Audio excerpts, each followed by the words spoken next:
em nome do qual saúdo a todos os componentes deste respeitável sodalício, agradeço a unanimidade dos votos e me permitam quebrar um pouco o protocolo para agradecer a presença de 3 amigos. Ronaldo é empresário mineiro, mora há muito tempo em São Paulo.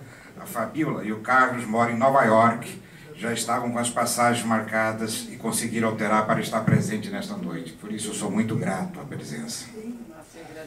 Senhoras e senhores, não poderia iniciar estas breves palavras sem antes fazer referências a 2 cidadãos, aos quais o tributo da amizade, da admiração e do respeito intelectual me fazem curvar. A amizade precede aos tempos acadêmicos. Refiro-me ao professor Dr. Antônio Hernani Pedroso Calhau, vice-presidente desta academia e figura das mais consideradas na nossa querida Cuiabá.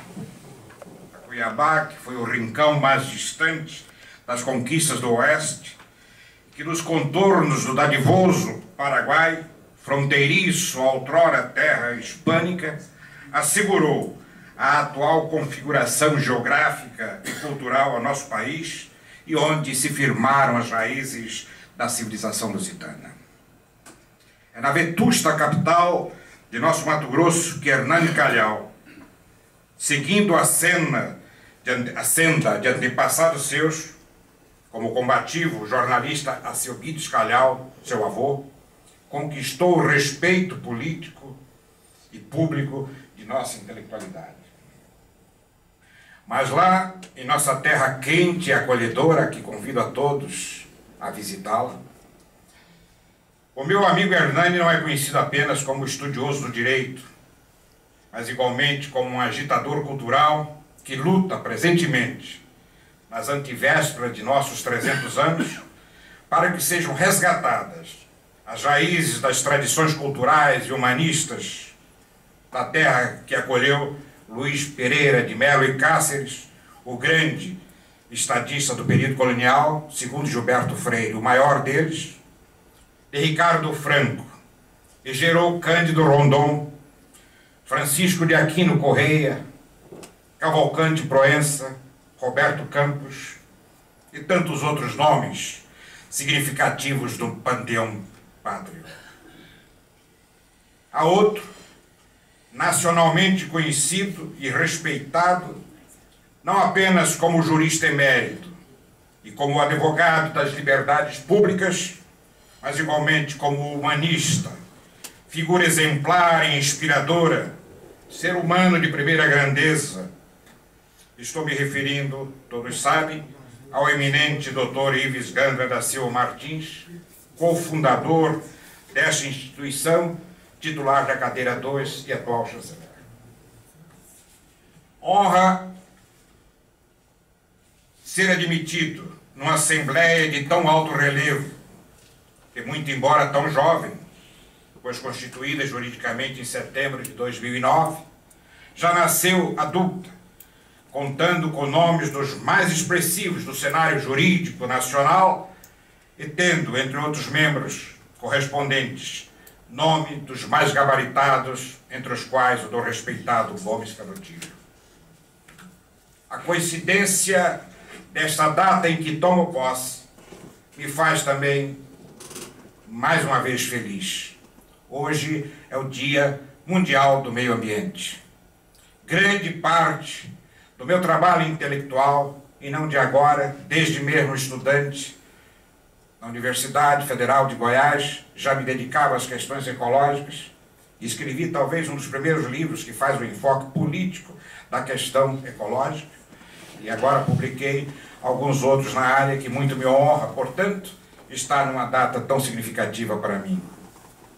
Por esta razão, senhoras e senhores, não houvessem outras, sinto-me nesta tarde e noite em grande júbilo.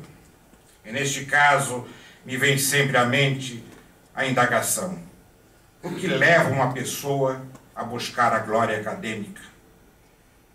Que do dizer de Machado de Assis, eleva e consola. E que Euclides da Cunha, ao entrar para a Academia Brasileira de Letras, afirmou não haver nenhum posto mais elevado neste país do que o do galardão acadêmico. Sabemos que valores, os mais altos, se colocam na meta a ser alcançada pelo intelectual íntegro e imbuído de compromissos éticos.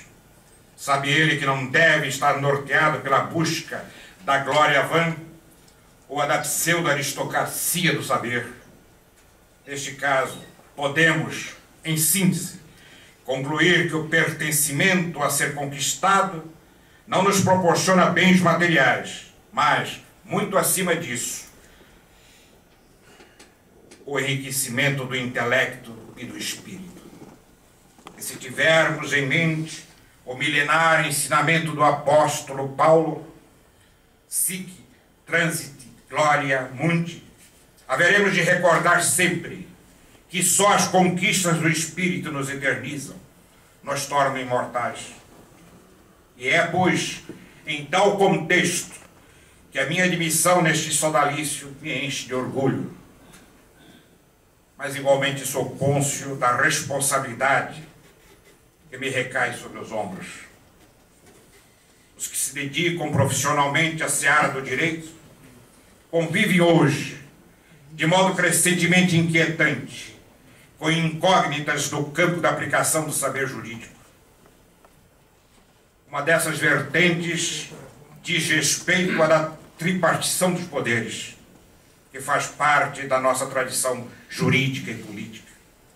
A inserção do judiciário no campo estrito da política, por vezes, espanta. A interpretação de preceitos legais, muitas vezes procedido pelo viés subjetivo do julgador, ainda que cheio das melhores intenções, tende a concentrar no poder judiciário prerrogativas dos demais poderes. É bem verdade que, nesse sentido, parcela significativa de responsabilidade cabe ao poder legislativo, fragilizado tanto pela reconhecida falta de apetite cultural e intelectual, como pelo não menos notório déficit ético e moral de seus membros. Assim, inúmeras questões fundamentalmente políticas, que em circunstâncias naturais não seriam esgotadas no âmbito do parlamento,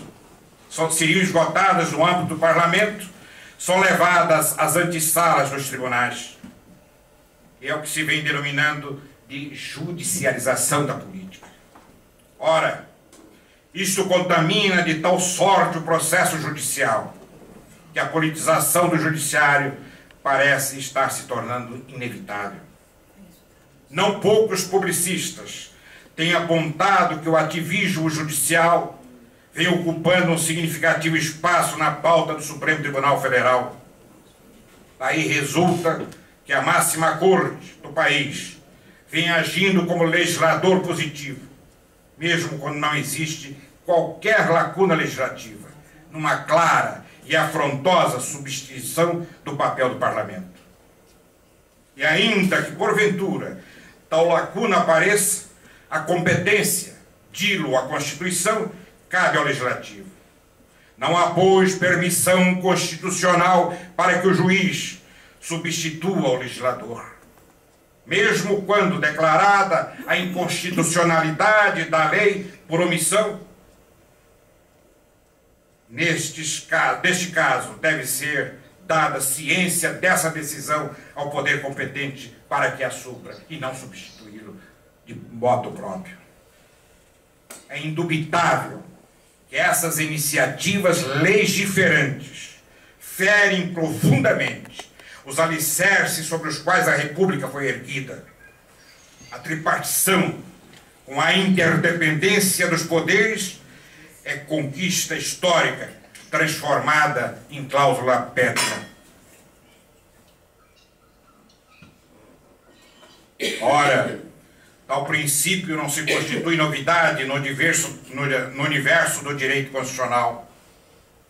Suas raízes foram lançadas há exatos 270 anos.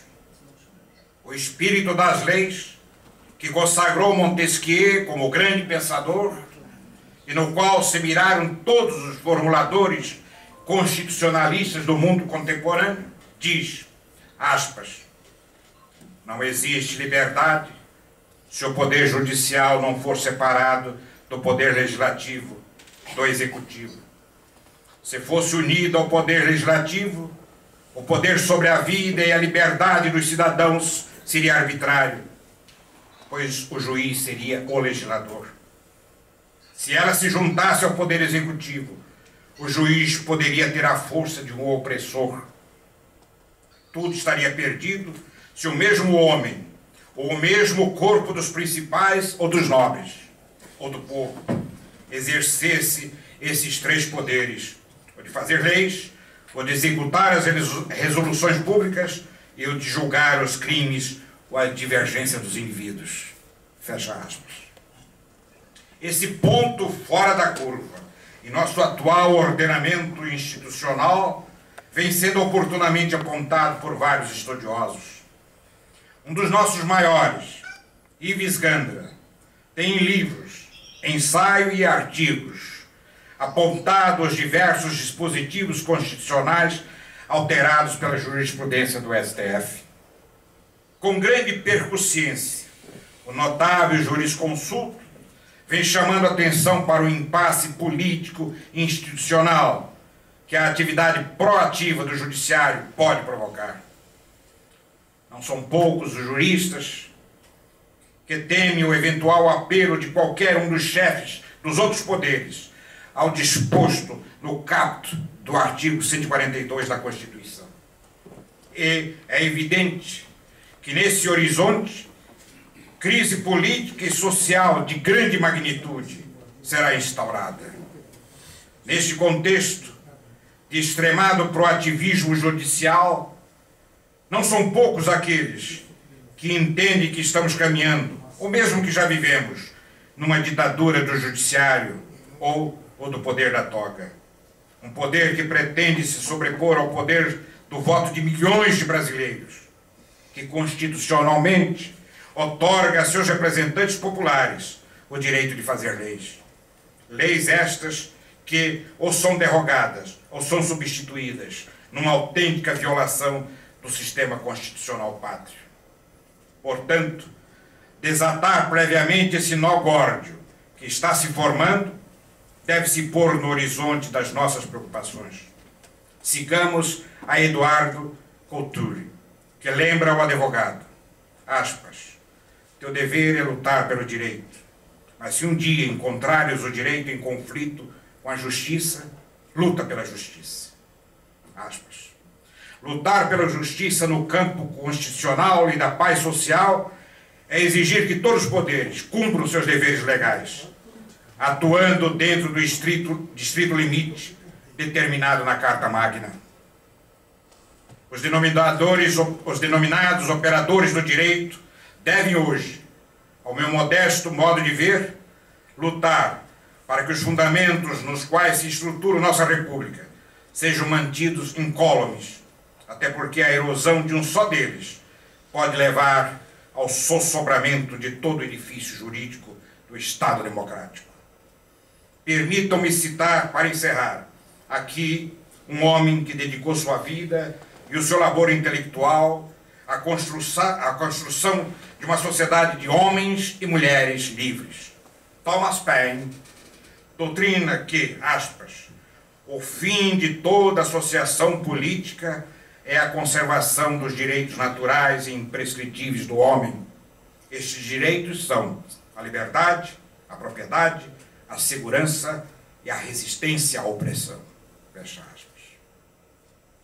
Senhoras e senhores acadêmicos, a tarefa que se impõe é certamente árdua, mas o dever ético nos exige, por igual, o seu enfrentamento. Nesse sentido, permitam-me aproveitar aqui, para uma missão que cabe ao advogado, as mesmas palavras incandescentes ditas por William Faulkner ao receber o Prêmio Nobel. Aspas. Acredito que o homem não irá simplesmente resistir. Irá triunfar. Ele é imortal, não por ser a única das criaturas com uma voz inexaurível, mas porque tem alma, um espírito capaz de compaixão, sacrifício e resistência. O dever do escritor, e estendo ao jurista, é escrever sobre essas coisas. É um privilégio seu ajudar o homem a resistir, elevando o seu coração, lembrando-o da coragem e da honra, e da esperança e do orgulho, e da compaixão e da piedade, e do sacrifício que fizeram a glória de seu passado. A voz do poeta não precisa ser apenas um registro do homem, pode ser também um dos alicerces, um dos pilares para ajudá-lo a resistir e a triunfar. Fecha aspas.